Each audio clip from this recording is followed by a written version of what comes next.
Ini dia prajurit Cakrabirawa penculik Maijen S. Parman. Setelah ditangkap, dia diseret ke hadapan mahkamah militer luar biasa.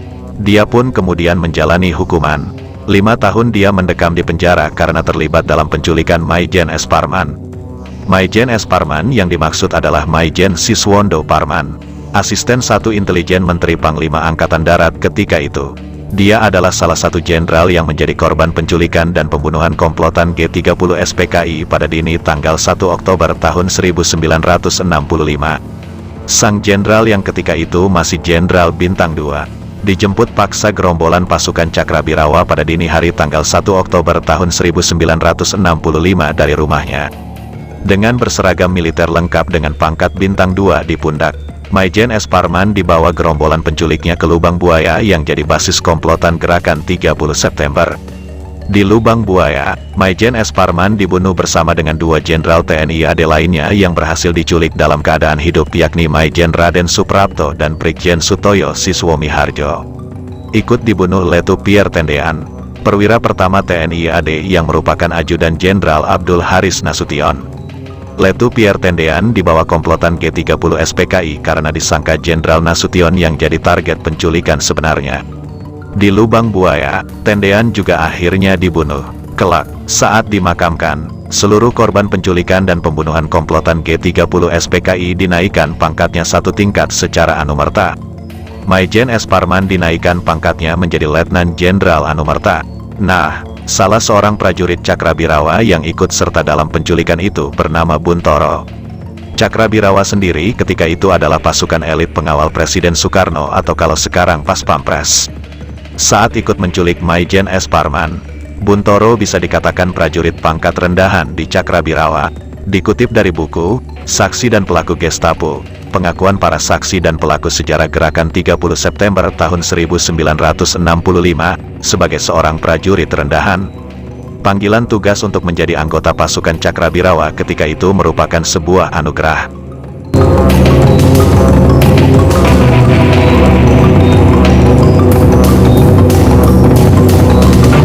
Bagi Buntoro, tugas itu begitu mulia dan bergengsi, karena selain bertanggung jawab terhadap keselamatan Presiden, ia pun dapat berdekatan dengan Bung Karno yang didewa-dewakan orang banyak. Kejadian ini nyata atau hanya merupakan mimpi? Andaikan benar, bagaimana nanti orang seperti saya ini, yang hanya anak desa, mendapat tugas menjadi pengawal kepala negara? Betapa senang kedua orang tua dan juga saudara-saudara. Mereka seperti tidak percaya tentang kabar gembira ini. Namun itu semua terserah Yang Kuasa, kata Buntoro seperti dikutip dalam buku Saksi dan Pelaku Gestapo, pengakuan para saksi dan pelaku sejarah gerakan 30 September tahun 1965. Buntoro sebelum masuk resimen Cakrabirawa, dia adalah anggota Yonif 450 Kodam Diponegoro. Dia kemudian bergabung dalam resimen Cakrabirawa Batalion 1 Kawal Kehormatan dari Angkatan Darat dengan Komandan Letkol Untung Syamsuri. Dikutip dari buku Saksi dan Pelaku Gestapo, pengakuan para saksi dan pelaku sejarah gerakan 30 September tahun 1965, awal September tahun 1965 isu perpecahan di tubuh Angkatan Darat dan Dewan Jenderal sudah santer terdengar di kalangan anggota Cakrabirawa. Bagi kami prajurit bawahan, tidak bisa berbuat apa-apa, selain setia kepada Sabta Marga dan Sumpah Prajurit.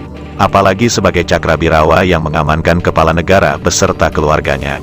Sepertinya Komandan Cakrabirawa adalah yang paling tahu tentang Dewan Jenderal.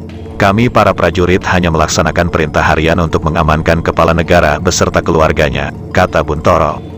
Masih menurut buku Saksi dan Pelaku Gestapo, pengakuan para saksi dan pelaku sejarah gerakan 30 September tahun 1965, di dalam tubuh Cakrabirawa sendiri sebenarnya terdapat dualisme orientasi politik antara yang loyal dan kurang loyal pada Bung Karno. Orientasi seperti ini sudah terlihat sejak tingkatan regu, peleton, dan kompi. Bagi anggota yang loyal selalu mendapatkan pengarahan bagaimana musti bersikap menghadapi isu Dewan Jenderal yang sudah pada tahap membahayakan kepala negara beserta keluarganya. Buntoro sendiri terlibat dalam G30S, karena ia merupakan salah satu pasukan yang bertugas menjemput paksa atau menculik Jenderal Siswondo Parman. Pasukannya berhasil membawa sang jenderal dalam keadaan hidup. Buntoro yang mengaku hanya menjalankan perintah atasan itu akhirnya divonis penjara 15 tahun potong tahanan oleh Mahkamah Militer Luar Biasa dengan tuduhan makar. Nasib Buntoro lebih baik dari nasib Sersan Mayor Satar Suryanto. Satar juga adalah prajurit Cakrabirawa. Dalam peristiwa gerakan 30 September, Satar adalah pemimpin pasukan yang ditugaskan menculik Maijen S. Parman.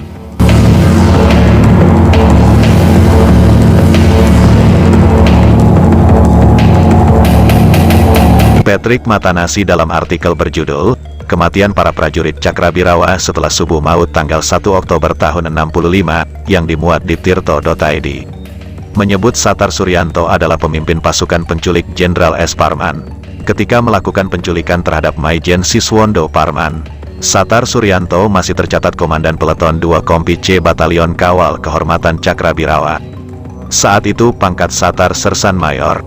Pasca gagalnya gerakan 30 September atau yang lebih dikenal dengan G30 SPKI, Satar sempat mencoba melarikan diri, tapi kemudian dia tertangkap pada tanggal 4 Oktober tahun 1965 atau bersamaan dengan diangkatnya mayat para jenderal korban penculikan dari Sumur Tua di Lubang Buaya.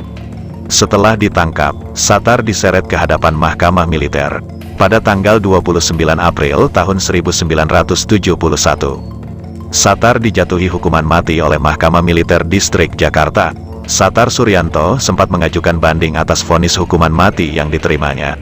Tapi, bandingnya ditolak. Ketika itu Satar Suryanto masih memeluk agama Islam. Namun sebelum dieksekusi mati, Satar tercatat memakai nama Paulus Satar Suryanto dengan agama Kristen yang dianutnya. Nyawa Satar pun melayang di hadapan regu tembak yang mengeksekusinya.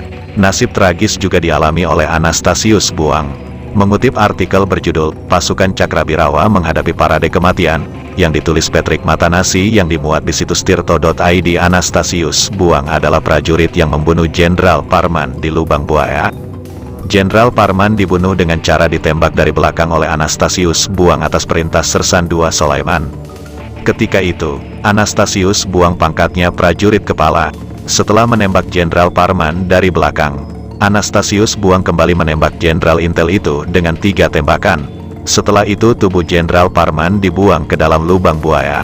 Sulaiman atau Simon Petrus Sulaiman yang memerintahkan Anastasius Buang menghabisi Jenderal Parman tak lain adalah prajurit yang ditugaskan memimpin penculikan terhadap Mayor Jenderal Suprapto. Sulaiman lahir di Cepu, Blora, Jawa Tengah pada tahun 1927 ini. Setelah ditangkap akhirnya juga divonis mati oleh Mahkamah Militer.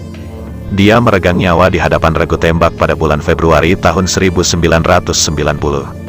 Setelah G30 SPKI gagal karena ada aksi balasan dari Angkatan Darat, Anastasius Buang sempat melarikan diri.